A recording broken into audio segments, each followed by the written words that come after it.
Today I am joined by Yolande Wright. Yolande is the VP Partnerships at GiveDirectly. So in summary, it's a non-profit that donors send money directly to poor households. I think they have operations in Africa. And in doing so, they aim to accelerate the end of extreme poverty globally and have supported millions of people around the world. Yolande previously worked as the Director of Child Poverty, Climate and Urban at Save the Children and has worked over 20 years for DFID under the UK government. So she is a passionate advocate for cash, social protection and climate justice. In this session, we will basically be trying to cover the topics of what it would take to end extreme poverty in this lifetime. And Yolande here will bring her expertise, her knowledge, her experience in the field so that we can answer some of these questions. Because it is a pressing question right now in the world. It's like, how do we deal with extreme poverty? What are the best ways to do it? There's so many different initiatives. So, for instance, why cash and not other initiatives? But yeah, before we get into the questions, I'll let you also just introduce yourself and introduce GiveDirectly to everybody, because like I said, not everybody has heard of GiveDirectly. Thanks, Vinny. Hi, I'm Yolande. It's very simple. GiveDirectly literally sends money directly to people living in extreme poverty, mainly to their mobile phones, or mainly in Africa, but we have worked elsewhere. So people literally get a little bip on their phone, they know the money's been sent. It can go to a feature phone, it doesn't have to be a smartphone. In fact, most people don't even have a phone. We work predominantly with extremely poor people for whom, like 70% of them don't even have a phone, despite all the mobile phone coverage statistics. It doesn't really cover people in extreme poverty. So the first thing we do is give people a phone, show them how to use mobile money, but then basically we send them the money to their phones. And then they spend it as they wish to make a difference in their own lives. So that's basically what we do. Thank you. Like I said, I've had the privilege to be a part of GiveDirectly's programs, at least on the evaluation side. I'm still not as an implementer. So I have been to some villages in rural Malawi and see people receiving phones, and the moment they see you walk in and they think you're about to give them a phone and you're trying to tell them, I'm not part of GiveDirectly, I'm not here with phones. But yeah, it's just interesting to see the work that you're doing. And I think one of the issues that usually comes up is like, oh, so you're just giving people money. Where does the money come from, and how does it end up with the poor people? End up in poorer countries? Paul Myhouse has said that if 1% of Americans were to give 1% of their wealth towards poor people, we can deal with extreme poverty. And I mean, being just here in the Western world, I think most people here would be more privileged than the poorest person in some of these places where you work in Africa or whatever other countries you work in. How do you get people to commit to things like giving 1% of their wealth, whether it's the privilege in America or even here in this context? How do you get people to give towards causes like yours? I mean, we're really lucky because we're not the only organisation by far that works on kind of global poverty, and I think we benefit from a much wider community of Christians and non-Christians who want to kind of address inequality and who see the massive inequalities in the world and think, why should it be that some people are so wealthy they don't even have to think about anything in terms of basic needs, and other people are waking up on a daily basis and thinking, I'm going to have to walk 3 kilometres to get my water, I'm sleeping on a straw, cloth and straw on a mud floor. My children are getting bitten by mosquitoes every night, and at some point they're going to get malaria, and I don't even know if I can get the malaria treatment. And I think a lot of people see that difference in the world and think, hang on, this isn't fair, this isn't right. So I don't think GiveDirectly is the only, by far not the only one who's talking about what can we do about it and what is a fair thing that people who are better off could be doing for people who are worse off. But I definitely think that GiveDirectly is one of those solutions, and it's really well evidenced, and we can talk about that later, but I've worked for I'm really old, 30 years in development, and I really care a lot about what evidence tells me works, and I've moved really far from my initial perspectives when I was like a 24-year-old, 25-year-old, and I thought there was certain magic things that, I could tell other people that they should do. And I've really shifted a long way to looking at the evidence from cash and thinking, wow, most people, this is not, again, people always spot the one or two things that might not be brilliant, but like most people really understand their circumstances way better than anyone else, right? Like me and my white privilege grew up in South London. Like, how do I know what somebody living in Malawi, living in Mozambique really needs? And whether they should get a cow or whether they should get a bicycle. And there's charities, and they're great charities, they give a bicycle and they show the amazing economic benefits of bicycles. But I'm like, why don't you just give people money? And if they want a bicycle, they could buy a bicycle. If they want a cow and they're really good at like breeding livestock, let them buy a cow. But if they're actually better at sewing, let them buy a sewing machine. Or if they just want to spend the money on their children's education so their children can have a better life, then let them do that. And so I'd say that like GiveDirectly has a role in looking at what can we do about inequality and what can we do about inequality and poverty in a really well evidenced way. And I think that sort of summarizes why I went to GiveDirectly and what GiveDirectly is trying to do. We're trying to convince people that if they have spare dollars, and for some people it's a very painful thing to give away money and they're not that well off, and some people are very wealthy and it's quite easy for them to give away money, but we're trying to say to people, if you can give away money, this is a really good option. It's not the only option, but it's a really good option, and it's very dignified, and it gives people a lot of choice about how they make their own path out of living in what is a really difficult circumstance, which is extreme poverty. Yeah, thank you. Do you think, so as you said, it's something that you transitioned into looking at like the importance of evidence for these programs. Did you have a defining moment of like, this is the type of work that I want to do because I believe in this work, as opposed to maybe other models of development or ending extreme poverty? Did you have a defining moment in your career? I mean, I think I always sort of wanted to do this work, but I came a very wiggly route, like through the private sector. I worked for Procter & Gamble and blah, blah. So I took a bit of a consultancy. But like the defining moment on cash probably was in Bangladesh. I was really lucky to get a job in Bangladesh for the British government, and I was meeting a lot of women who were living in extreme poverty. It's a Muslim majority country, and a lot of women who are single-headed, women-headed households are particularly poor. So if their husbands divorce them or whatever, they're alone with their children. And WFP was running these programs called Cash for Work programs. Mm-hmm. And I met women who had to kind of go to work all day, like digging up this clay mud and making roads, and then they'd get this very minimal wage. And people said to me, oh, we have to pay them a really low amount because we don't want rich people to want these jobs. They have to be sort of desperate to get this Cash for Work job.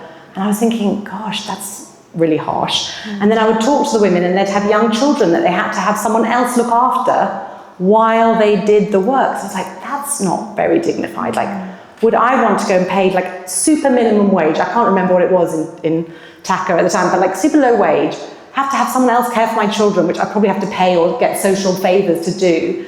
And it's not really even enough to live on, right? It's not even a really dignified daily wage. And so I actually did an evaluation. I was able to fund an evaluation of cash versus food. And that was like way early 2000s, before GiveDirectly was even formed.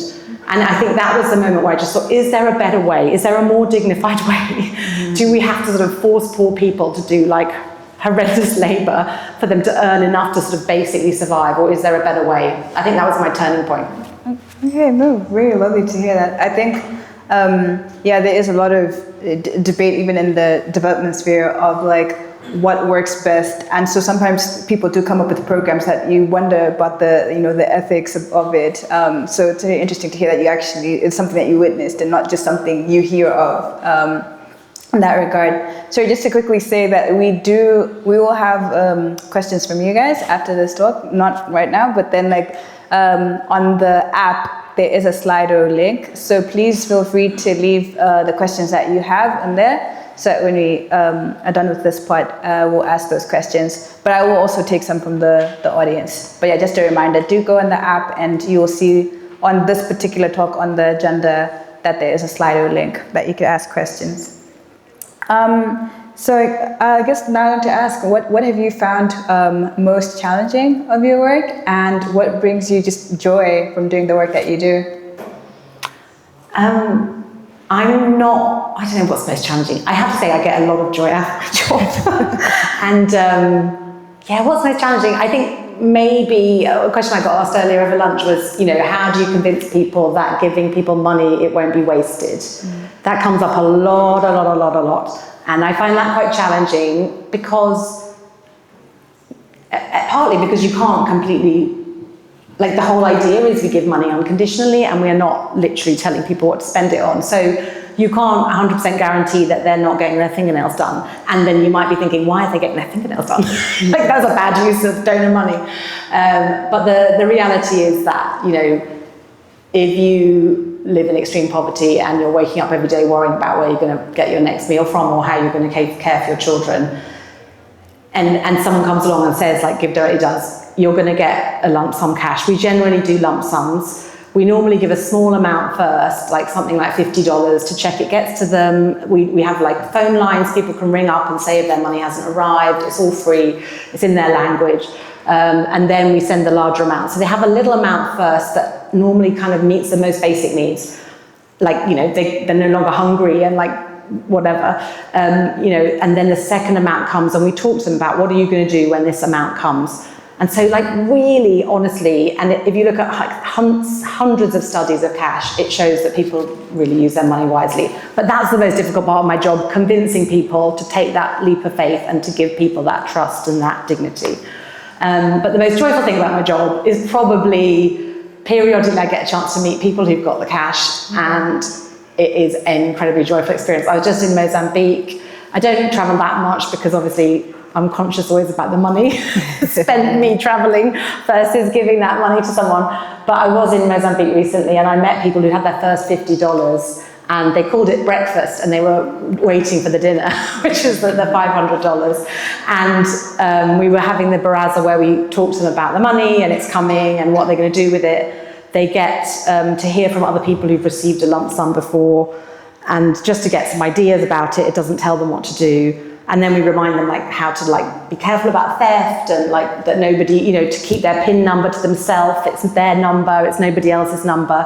We remind them of the free, so it's a kind of great meeting. But the joy at that meeting of people being excited about what that's going to do for them, like you cannot understand how much $500 means to people. It's unbelievable.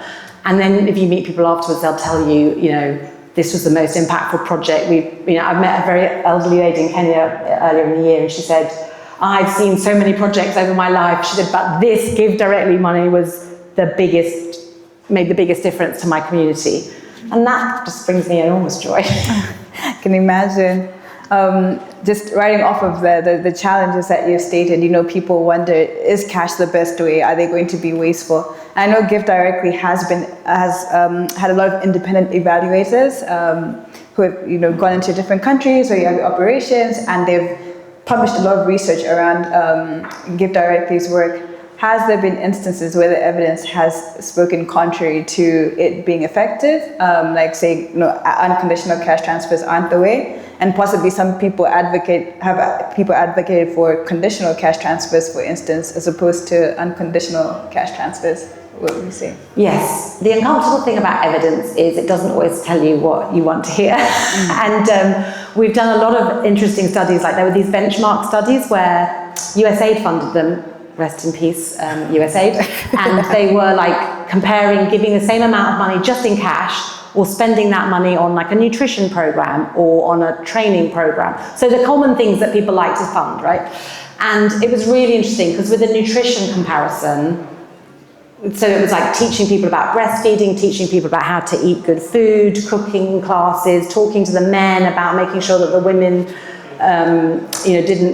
were able to spend some of the income on food, etc. So it was a kind of integrated nutrition program, water and sanitation, so that people could get clean water. And in that study, the uncomfortable thing was cash was better than the nutrition program for the nutrition people, but neither of them was really good at affecting stunting. So stunting is this long-term thing of if you just don't have enough to eat over a long period, you just don't get as tall. I mean, in very simple terms, your kids just don't get as tall as they would have done if they'd have been given a nutritious diet from the start. And stunting doesn't just affect your height. it can affect all sorts of things. Actually, malnutrition in your early years can affect your whole cognitive ability, etc. So both the nutrition program and cash didn't have as good results as we hoped on stunting. And we wonder whether that's a longer term, like stunting takes quite a long time to change. And also on another study was this training and cash, and there were some issues around the training was not as good as cash initially. Cash outperformed training on income, on number of businesses established, but at about 18 months, the training caught up. So there's lots of ways in which, I've not seen anything that's been like cash was like, really didn't have an impact, apart from a study in America, where it was a really, I don't know if you know this one, anyway, you can do Q&A on it, but there was like a $300 amount given to children in America, and it didn't have a really big impact. But I think the amount of money of $300 in the US context, it's difficult to make a really big difference. So I've not seen any studies that tell me like cash isn't a good idea, but I've seen like it's not so good for this, or it's slightly better for that. And I think we try to adjust our programs. And on the conditional versus unconditional, I think there's still a bit of a mixed evidence base, honestly, because some of the conditions, like you have to bring your child to this centre to be vaccinated. The people who find that the hardest will be the people who are often least well off, because it'll be them who has to do the day's wage labour first. Like or they don't have the money in their pocket to just pay for the tuk-tuk or the taxi or whatever it is. And so what I worry about is, yes, the conditions might make sure they get vaccinated and get cash. But what I worry about is, what if the people who are excluded from that are all the people who most need it, right? So we're still looking at the evidence. We're looking a lot at nudges. I don't know if anyone here knows about behaviour economics, but there's lots of ways you can use nudges to get people to vaccinate their children, but it's not a condition, right? So you can sort of say to people, this is a cash transfer. Let me remind you that the vaccination drive next week is in whatever. And those are more what GiveDirectly looks at doing. How can we layer on or nudge, but not actually sort of set conditions? Because the other thing is, conditions are expensive to manage, and we're quite obsessed with how do we get the most money possible into people's hands. And if you're spending $10 for every $100 on like all the registrations and the clicks and the did you turn up and are you the right person and is that your photo, and that can end up absorbing a lot of the money that really could have just been better spent by the person. So we try and weigh those things up. Okay, so it seems evidence really is an important part of we work at the end of the day, rather than just it being like disbursement of cash. So the evidence generation really influences the work you're doing.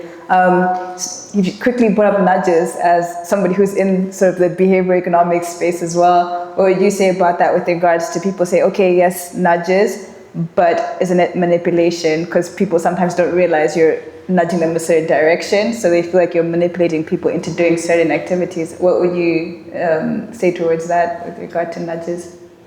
This is a really interesting question, and one of my team, the amazing Caroline Tetty, is focused entirely on kind of understanding our recipients and advocating for them, and she does a lot of work trying to talk to people about what they understand about what we do, so that we are as ethical as we possibly can be about everything from like use of AI. So when we target after a disaster, sometimes we use AI to target. So it looks at satellite imagery and then works out like before or after the cyclone, which houses are most damaged, right? Then we're targeting those households.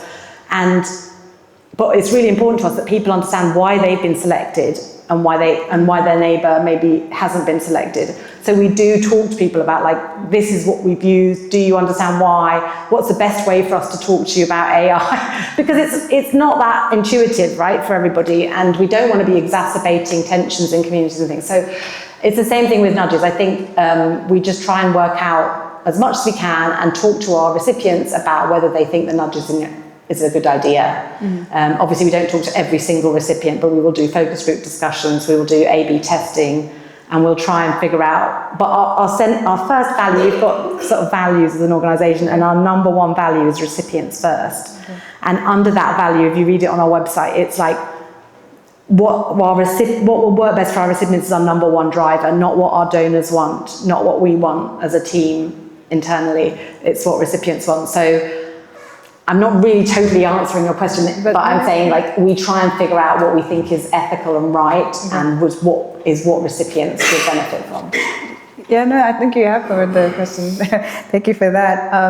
But yeah, going back to this issue of, evidence, like I said, it seems like it's very important to the work of GiveDirectly, but it seems not a lot of Christian charities in particular have evaluations of their program. They more so operate in a vacuum of evidence. Maybe, the research institutions like GiveWell that do a lot of maybe GiveDirectly evaluations.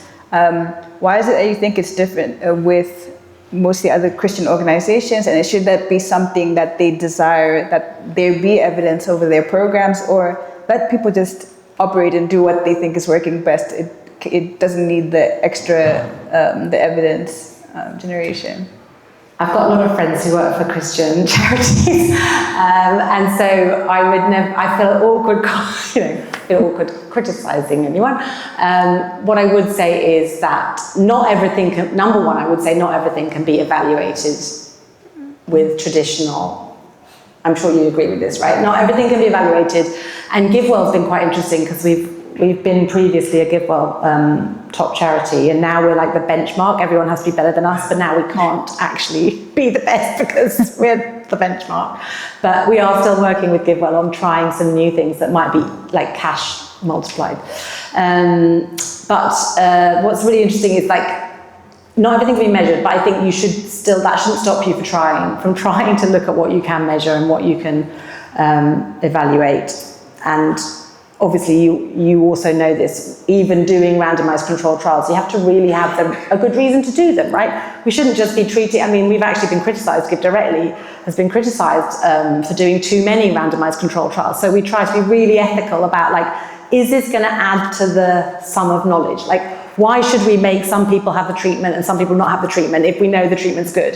So you should always be doing these kind of things when you're really trying to ask a question. So I'm not saying all Christian charities should suddenly do evaluations of everything they do, but I do think that it's helpful to look at what you're doing. And as someone who's worked in development for a ridiculously long time, I do get frustrated with, I call it sort of basket weaving projects, where you're we'll teach people how to make nice baskets. It's a kind of a trope, but I do see money being spent on projects with zero evidence, and I do think that might be a bit of a shame, honestly, because while there is enough money in the world to end extreme poverty, if we could persuade everyone to give a bit of their income, donor money has declined. I don't know if you guys all follow the news, but USAID collapsed earlier this year.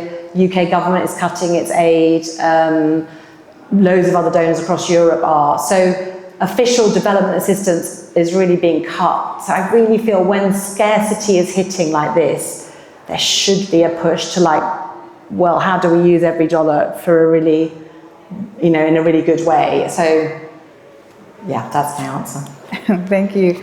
No, now that you've brought up the cuts with USAID and even DFID, I think there are a lot of young people in this room who are, I think you said from earlier conversations, informal conversations with people, you see a lot of people navigating their career, they're thinking of how to make impact, where should they go, what should they do? Given the cuts, would you still encourage young people to go into the space of international development, or would you encourage other routes of impact, whether it's in policy or government? Yeah, just what sort of your thoughts towards, where do you think young people should position themselves?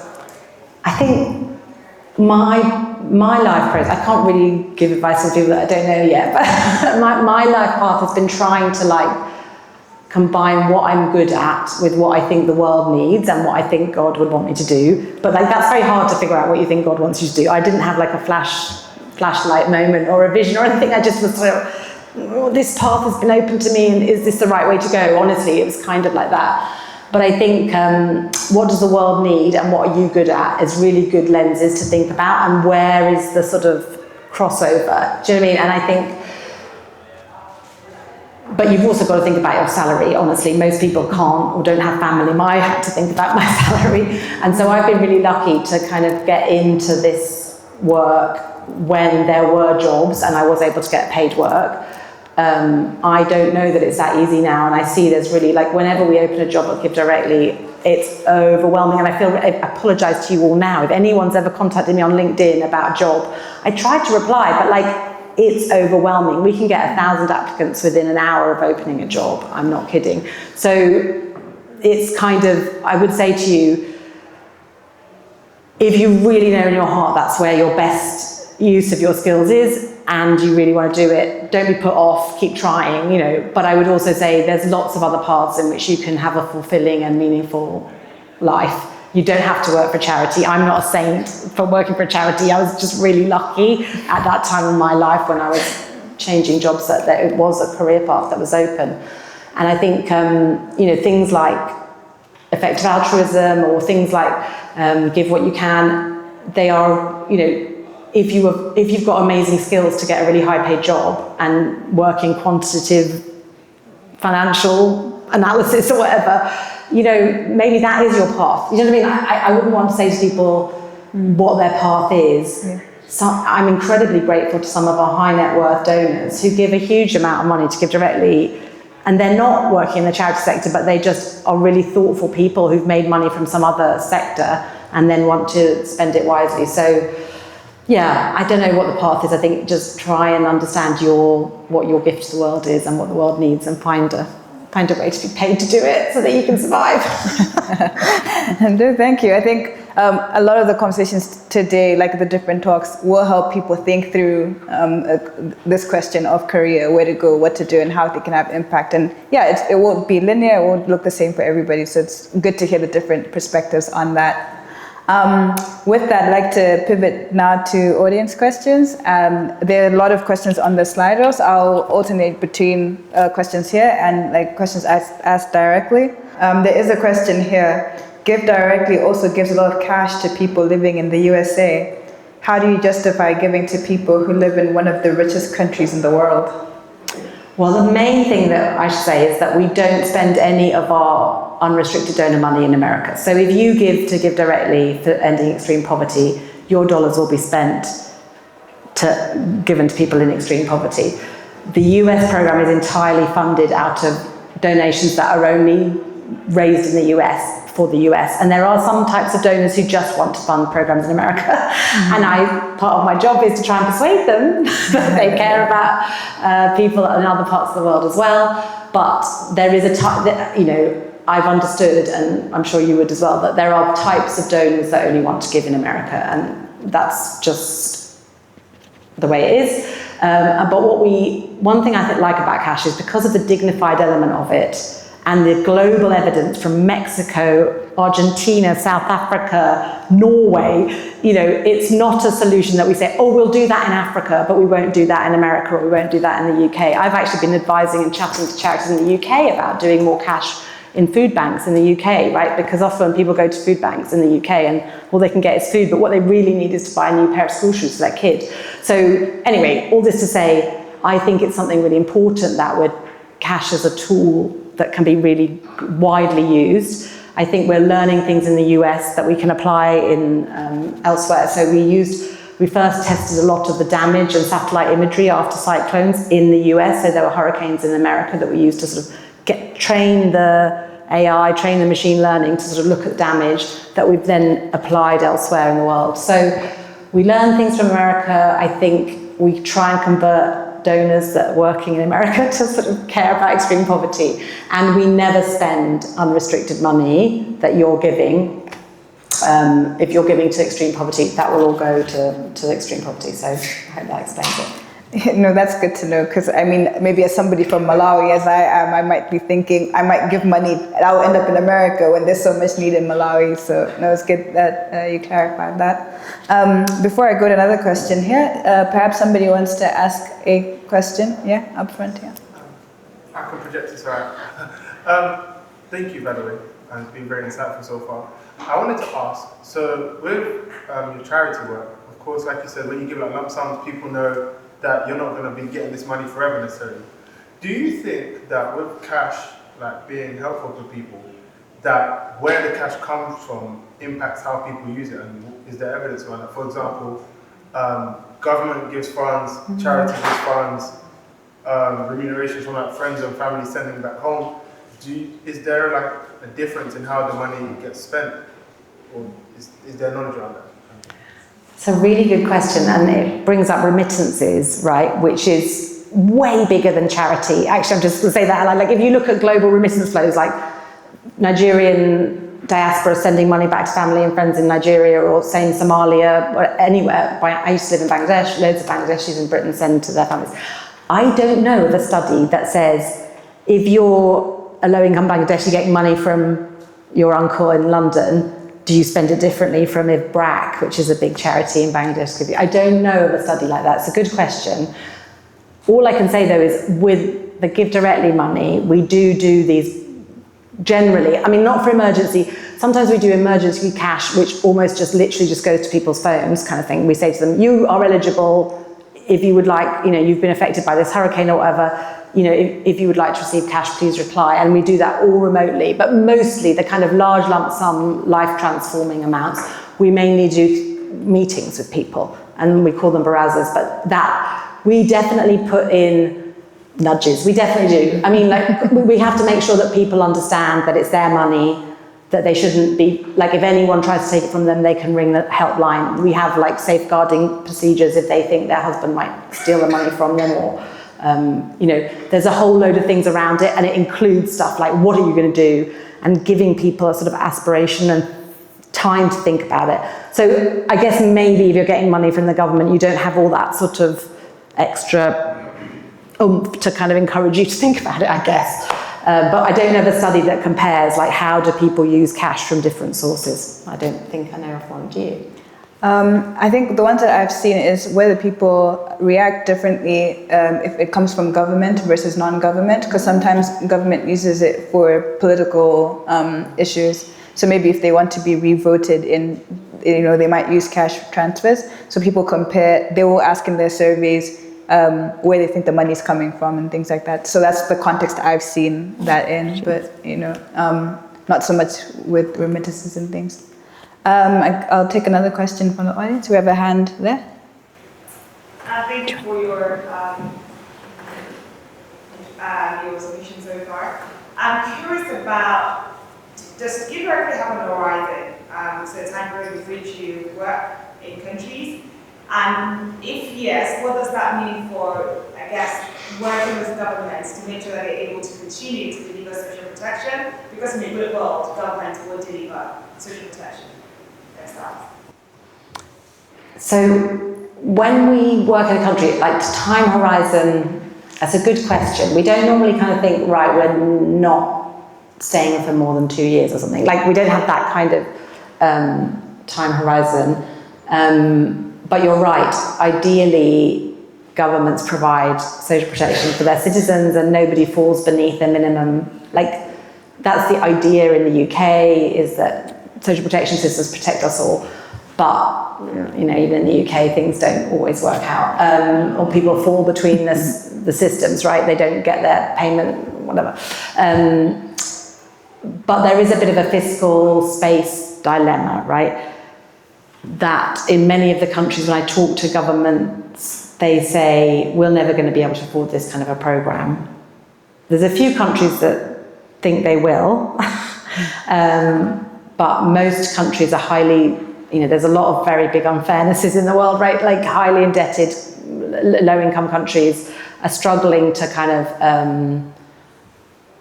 find enough money to pay an adequate social protection system, or they have too high a proportion of people in poverty or in need. So these things just don't fit together easily. So what GiveDirectly does is we always work with government. Of course, we have to kind of have permission to even operate. We try and show the government and bring the government on the journey of the evidence that we find. In some countries, like in Malawi, we actually work with the government on targeting, because they have parts of their country where they don't even have a good targeting mechanism to reach the poor. So in Malawi, we've worked on like urban targeting using mobile phone data to sort of find the poorest households. And in Rwanda, actually, the government is a bit better off, and the percentage of people in extreme poverty are lower, and there the government actually is funding our program. But so they have a vision of ending extreme poverty in Rwanda by 2030, and they see this cash transfer program as an important accelerator. And I love actually Rwanda, because one of the things is it's their government data that shows them how things have changed. Like they're like, look at this village, you've done a saturation approach, we've given everyone cash, and now everyone has a toilet. 100% of people are paying the $3 health insurance. 98% of children are now in school. And so it's the government data that's showing them the impact. It's not a GiveDirectly study or an independent evaluation. So yeah, but that's the only country at the moment where the government is currently kind of funding it. And I think the pathway is a little bit, sort of, quite a long pathway for the governments to fully be able to fund this kind of approach, unfortunately. But we do try and work with government, and I think, I don't know, I really don't know what's going to happen with all these bigger initiatives to try and reduce indebtedness. That's a really big question. But I think in the I do think meanwhile, there's a lot of concentration of wealth in the world, and a lot of philanthropy could be trying to address this problem as well. So that's really mainly where GiveDirectly is trying to kind of bring in additional finance to try and lift as many people out of poverty as possible. And then the burden of the government, there'll always be some people who will need some government state assistance, right? But you're at least reducing the number of people who might need it. So it's in multiple ways we're trying to work with governments. I hope that answers your question. Now that you've touched on targeting, actually one of the questions that has been upvoted quite a bit here is by Claire. She asks, how are beneficiaries identified? So I guess with regard to that, you did start talking about targeting, but even apart from within country, but across countries, I'd add on to say, yeah, how do you sort of identify what countries do operate in? So GiveDirectly's got more sophisticated about this over time. I think I didn't start GiveDirectly, but our founders just started in Kenya, which isn't the poorest country in the world, or even in Africa. But now we are doing more deliberately, looking at which countries have the highest burden of people living in extreme poverty. So that is part of our reasoning of where we go there. So I was just in Mozambique, Democratic Republic of Congo, those are among the countries with the highest levels of extreme poverty. We've worked in Nigeria a couple of times. We aren't there permanently. Nigeria still has a really large, although it's a really wealthy country in a lot of dimensions, there's still a lot of people in extreme poverty. So that's part of our equation of just even which countries we go to. And then once you're in a country, we try and find districts or areas that are particularly low income or particularly high prevalence of poverty. And then our sort of flagship program, I don't like to call it flagship, but our main program then does what we call saturation, where we will choose a village or a community or a sub-village where most people are living in extreme poverty, and everybody will get cash. So that's from lots of lessons learned around if most people are poor in an area, and then you try and say, right, who's got a thatched roof and who's got a tin roof and who's got a bicycle and who hasn't. You end up really, nearly everyone's pretty badly off, and maybe someone's slightly better off, but the effort and time it'll take to identify people, the community tension you cause, can just be not worth it. And actually, if someone's slightly better off, then maybe they can employ more people with their business. You know what I mean? Actually, one amazing thing about cash is the multiplier effect, which I haven't talked about. It's we've got a study that shows $1 given becomes $2.50 just because everyone's buying and selling and using services in their own communities. If I got $500, I don't know what I'd do with it, but anyway, I probably wouldn't be spreading it massively around my local community in such a good way, right? I might put it in savings, right? But someone in extreme poverty is probably getting, buying a mattress of this person, maybe getting someone else to come and help rebuild a bit of their house, then purchasing some agricultural supplies, off someone else. And so the money is going round and round in the community. So to some extent, if someone slightly better off gets a little bit of money, and then, it just sort of kind of evens out. So that's our most standard approach. The targeting is at a community level, looking for low-income communities, and then pretty much everyone gets it. But on a disaster response or something, we might use a different targeting. Okay. So in that regard, you have sort of spoken of, maybe there might be universality in the community where so everybody gets a cash transfer in the community. One of the questions here is asked, does this not worsen inequality if you give to one community and not the other? So this is, I guess, different from within the community where you target the poorest versus not. Now this is say neighboring communities, for instance. If you give one community, not the next, do you worsen inequality? So that's another interesting thing about cash, because of the multiplier effect. Is like one we would love to give to everybody. So feel free to recommend donors. But if you can't give to all the communities because of a limit of fundraising, one thing we do notice is, of course, the neighbouring community really wants us to come there. Like, of course that happens. And like, again, it's really more than other programs I've ever worked on, because people do see the immediacy of the impact. Like, impacts happening within, there's a brilliant video on our website that's like, what cash can do in one day, in 1 week, in 1 month, in 1 year. And we just talk to people at different stages of getting the cash. And I love it because like in 1 day, it makes a difference. Like in 1 day, people have already eaten better. But so always neighbouring communities want the cash if they're not included, but they do benefit actually. It doesn't worsen inequalities. What's incredible is that the neighbouring communities will be still in the economic zone that benefits, because their businesses, they might have a business or a piece of land that they can sell or whatever. And so actually they do benefit to some extent. It doesn't just worsen inequality, it's creating an economic benefit zone that's wider than the immediate community. So that's quite amazing actually. Okay, no, thank you for that. If anyone's interested or nerdy enough, there's a general equilibrium cash evaluation that was done in Kenya on GiveDirectly, and it speaks a lot of these issues of spillovers and how it affects the local economy beyond the household that receives, by Dennis Egger and others. You'll see it's in Kenya. But now because we're coming to the end of the time together, I want to end with this. Giving is possibly the most impactful thing an average Brit or any one of us here can do to support those in extreme poverty. Would you recommend those here to consider taking the 10% giving pledge? I'm not sure if you're very familiar with that, but the idea that people should give 10% of all their wealth or income, of their lifetime income, to the most effective charities, whether they're explicitly Christian or not. So is that something that you would recommend? I mean, I would. I think it's a great idea. I think it's not always possible for everybody, and I'm by far the last person to judge anyone for what is and isn't possible for them. But I've tried to push myself a bit, because I didn't really talk about my Christianity today, and I feel really awkward talking about it because I'm such a Brit. But there was a saint from Latin America that I saw a play about when I was a young person, and he said living in extreme poverty is like living in a burning house. And it's very similar to this EA guy with his puddle and, a drowning child. But that he sort of talked about living in poverty is like living in a burning house. And you would, if your sister or your mother was living in that burning house, you would want to get them out as quickly as you could. And I really thought about that a lot. And he was also saying, like, you should put yourself into discomfort to get them out. And I feel awkward telling anyone else to put yourself into discomfort. 10% can be a lot if you're on a low income. I mean, I would never, you've got to choose your own level of what you can give.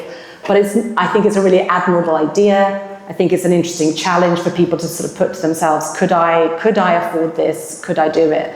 But I certainly think giving, whether it's 10% or giving whatever you can, is a good idea. And I would, as someone who's traveled a long way to get to this job, I would encourage people to think about effective giving. But sometimes you just want to give with your heart as well. I'm not optimizing my time all the time. I spent half my summer with my 2 elderly neighbours who got really sick this year.